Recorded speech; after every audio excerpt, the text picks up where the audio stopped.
राजा है महाराज प्राचीन बरही, और इस राजा की विशेषता ये कि यज्ञ बड़ा करते हैं, बहुत यज्ञ करते हैं, परंतु यज्ञ में ये पशु बलि बहुत देते हैं।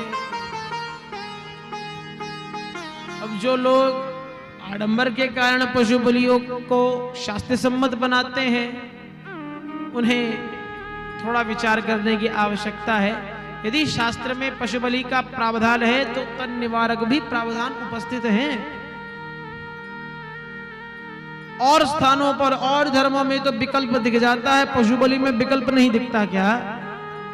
देखिए बलि प्रथा क्यों है, एक मिनट में समझें।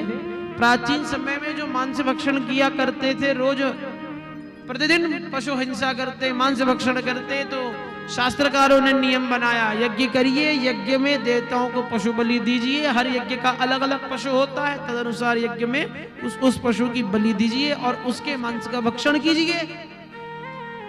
तो अब रोज कौन यज्ञ करने वाला है? ना कोई रोज यज्ञ करेगा, ना किसी पशु की हिंसा होगी। भैया यज्ञ के अतिरिक्त यदि आप पशु हिंसा करते हैं तो वो दंडनीय है, पाप के अधिकारी हैं आप। यज्ञ में यदि आप यज्ञ के उक्त पशु की हिंसा कर कर उसका मांस भक्षण प्रसाद के रूप में पाते हैं तो वो ग्राह्य है, ग्राह्य ही है नहीं, ठीक है चलेगा। तो इससे क्या हुआ? इससे हुआ ये कि अब ना तो कोई रोज यज्ञ करता है, वर्ष 2 वर्ष कई सालों में कोई एक यज्ञ होता है, उसमें 1 या 2 पशु की बलि चढ़ती है, तो नित्य की हिंसा से तो बच गए। तो नित्य की हिंसा से बचने के लिए बलि प्रावधान है, अतः इसे अन्यथा न लिया जाए।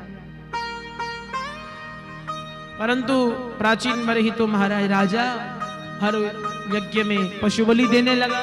नारद जी ने समझाया कि जरा ध्यान से देखो प्राचीन बरही, जिन जिन पशुओं की तुमने बलि चढ़ाई है वे बड़ी बेसब्री से तुम्हारा इंतजार कर रहे हैं, प्रतीक्षा कर रहे हैं, कब तुम हमारे पास आओगे और कब तुमने जो इनके साथ किया है ये तुम्हारे साथ करेंगे। यहाँ माया के आवरण को हटाते हुए पुरंजनोपाख्यान श्रवण कराया नारद जी महाराज ने प्राचीन बरही को, जिस पुरंजनोपाख्यान का सार स्वयं श्री हरि नारायण ने मात्र श्रीमद् भगवद गीता के 7वें अध्याय के 14वें श्लोक में दे दिया। भगवान कहते हैं कि दैवी है सा गुणमयी मम माया दुरात्मया मामेव ये प्रपद्यन्ते माया में तान् तरन्ति ते। दैवी है सा गुणमयी। अर्जुन मेरी माया निस्त्याज्य है, इसका त्याग करना बड़ा कठिन है, परंतु मेरी ही कृपा से मेरा भजन करने से तुम इस माया के प्रभाव से मुक्त हो सकते हो।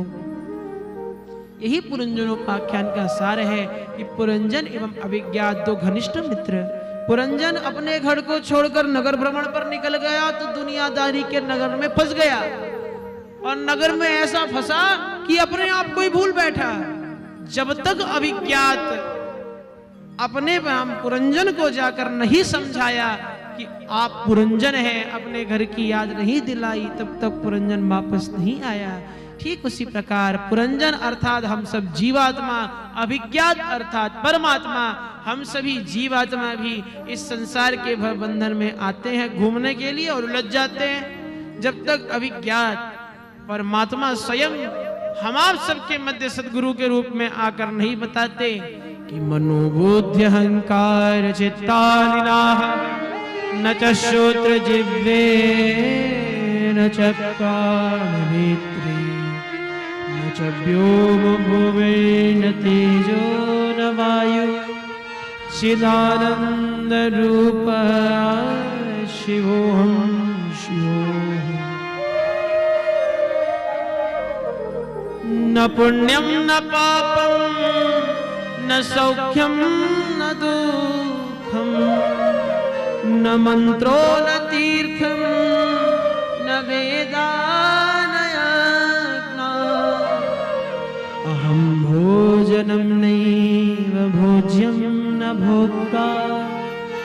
चिदानंद रूप